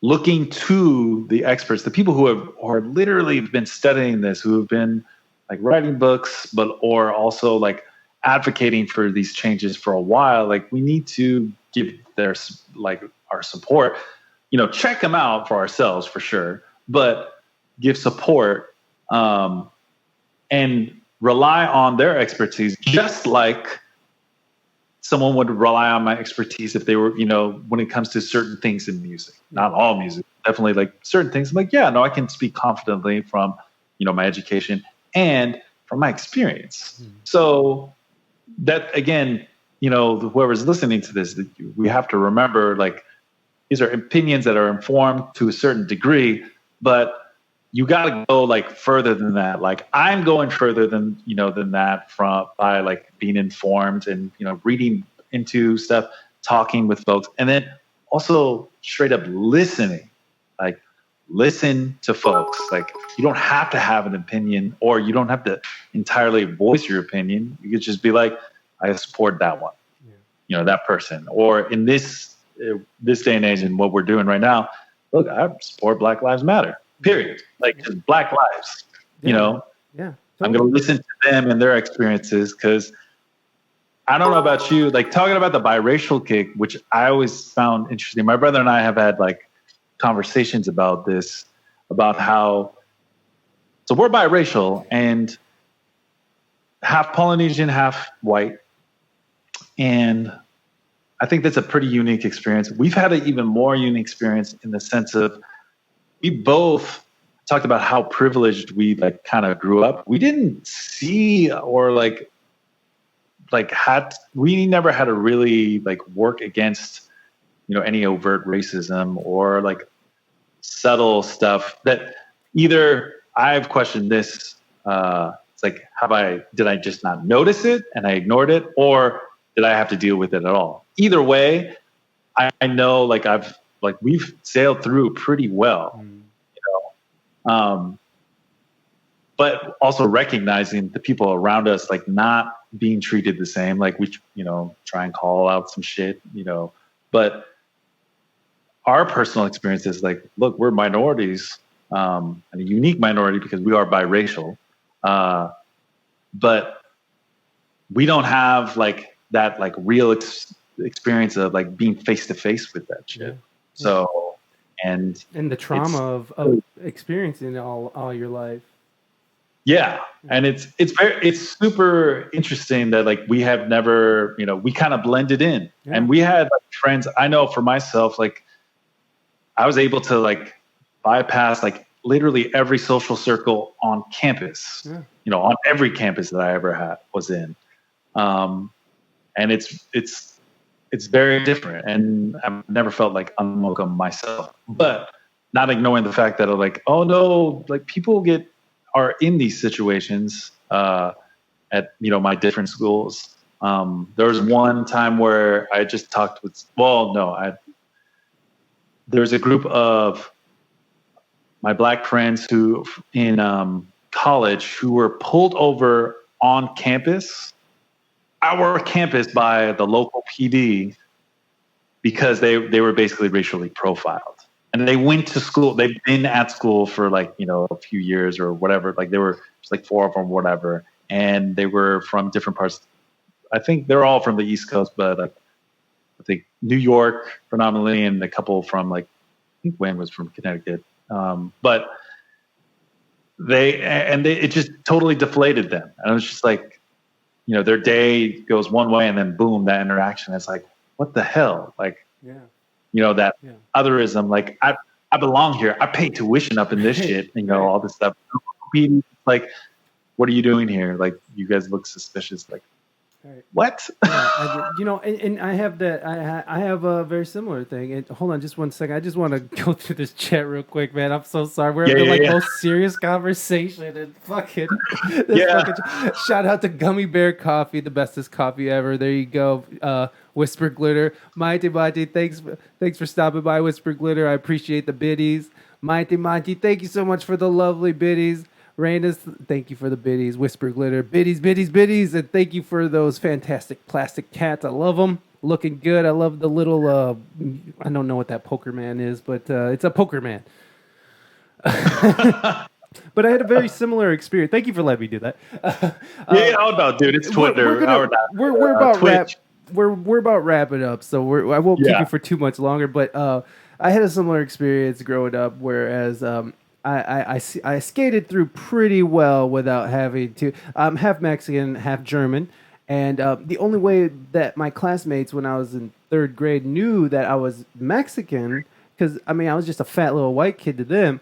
But like my mom came in one day and brought in like a birthday pie or some shit, and on the playground they're like, "Oh, I didn't know you're Mexican." So I did get a little shit, and I was called a spick or whatever. And there's so I've had to deal with that a couple times in my life, but it's nowhere near walking down the street just trying to like just driving from school to home, on campus or whatever it is. You are not doing a goddamn thing.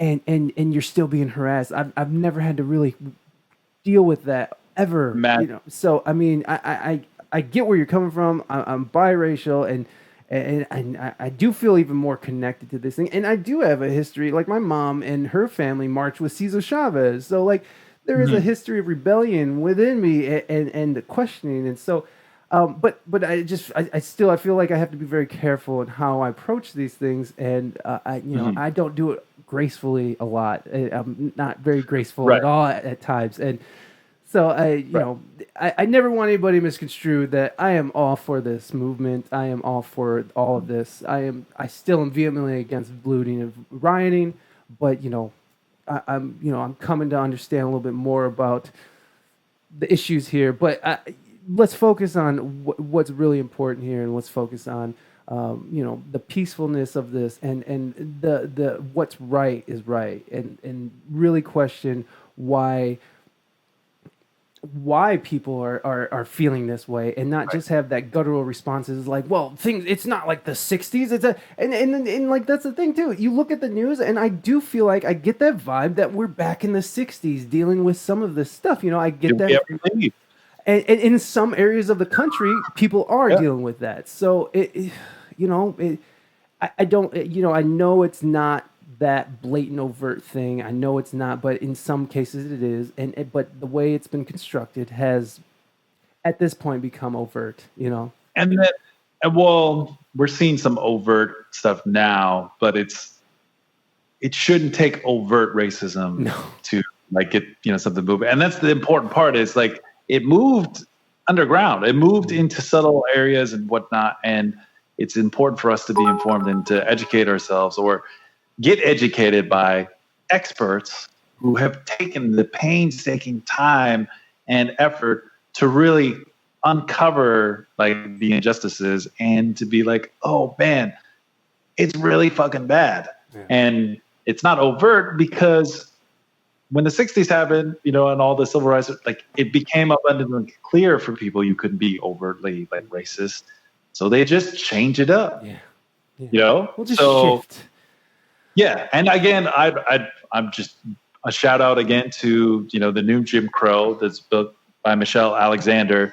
Like, read into it. It's a very good resource. It's not the only resource to look into. I mentioned Mark Lamont Hill's Nobody, and just Google it, and then you'll get the actual full title. And there's a lot of other books that are being passed around, which is like, it's really refreshing to see people like, they're not just posting memes about this like stuff, mobilizing. It's a culture, and that's important too. I think like people are expressing stuff, especially if it goes down to the root of the issues. But it's also good to see that people are like passing around like, material written by folks that like, are invested in these like these issues, and have done the research and can back their shit up, so that you can confidently go forward to like, maybe that pushes you to support monetarily, or march, vote. Like, there's so many different ways to like contribute, or ideally all of them, so, but it comes down to like, you got to get yourself to a point where it's like, what you are investing your time, your money, your vote into. So, there's resources out there, and if like definitely look them up, or DM me or whatever. I mean, I know only a few, but that's where it starts. It's a start, and then that's and absolutely, it's a start, and it's important that like, we are taking the responsibility to learn this shit ourselves, and obviously to listen, but like, it is important for us to take on responsibility. People who are trying to understand more about this issue, it's your responsibility to go out and find out, like, why are Black people feeling like this? If you don't know, and you might not know because you just don't know, and don't hate Black people, you just don't know. But it's getting to that point where it's like, not knowing is not a good excuse. There's no excuse. Yo, the internet is a crazy ass place. It's wild as fuck, to be honest. But we've never had more information, more music, more resources at our fingertips in all of history combined. Right. So the fact that it's like, if you want to stay ignorant, or ignorance is a strong word, even though it's true. It's the right word. But if you want to stay comfortable with not knowing and facing the truth of like what affects like the greater community, because like, if you may not like know because it doesn't affect your community, because there's plenty of communities that like are basically not even like predominantly white, they're only white, or this or that. That's one thing, but you're also a part of a greater community, and that's something to like, you need to invest in, not just the community that's like literally just around you, but the greater community that you also contribute to. And the community, that greater community, remember, contributes to you as well. So it's a responsibility for us to be like, yes, no, like that. I'm contributing, they're contributing to me. So let's work, Yeah. So let's take work the together. time to look into this stuff. And the information is all over the damn place. It is.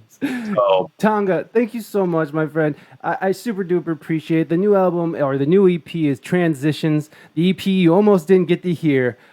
Transitions, go stream it now. It's on all the streaming platforms, and give Tonga a listen. And he follow him at what is it? I'm so sorry, Art of Tonga. So yeah. You can check me out. The Art of Tonga. It's all one word because you know how tags go these days. But you can find me on Instagram, The Art of Tonga, as well as The Art of Tonga on Twitch. I'm actually going to be streaming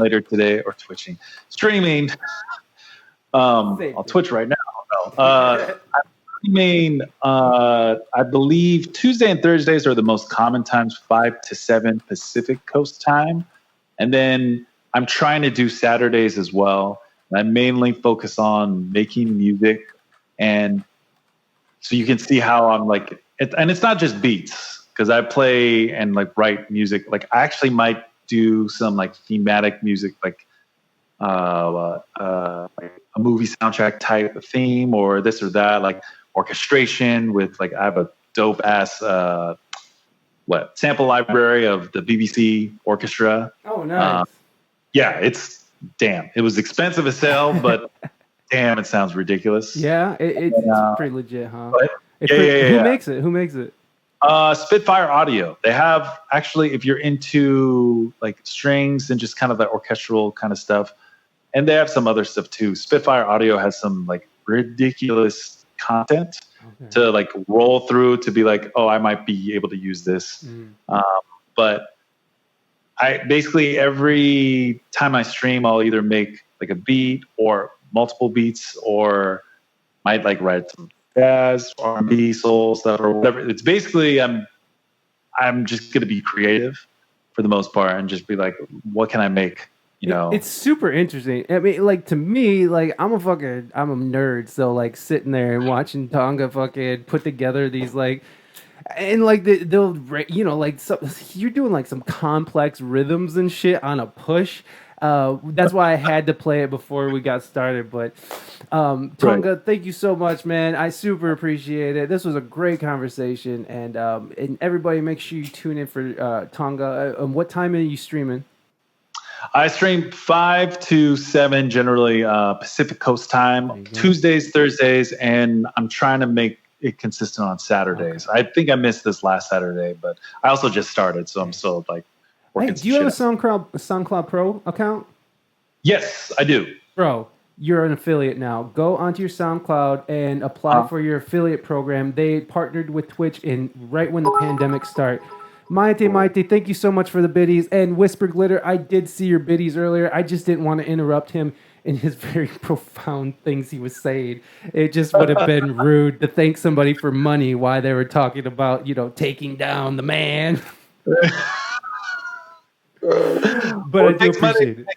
Too, you know what I'm saying? Like, but I am deadly serious about this. I mean, because you can get your affiliate status right, like in the next couple of days. Yeah, I saw you post something about that, like, and I was like, okay, I'll check that out tomorrow. I was like late at night or some shit. All good, man. But yeah, I'm just trying to spread the word, baby. Word. Thanks, all right, bro. Tonga, I appreciate it, my friend, and you take care of yourself. Stay safe, and you too. And we'll talk soon. All right, man. Have a good one. Peace.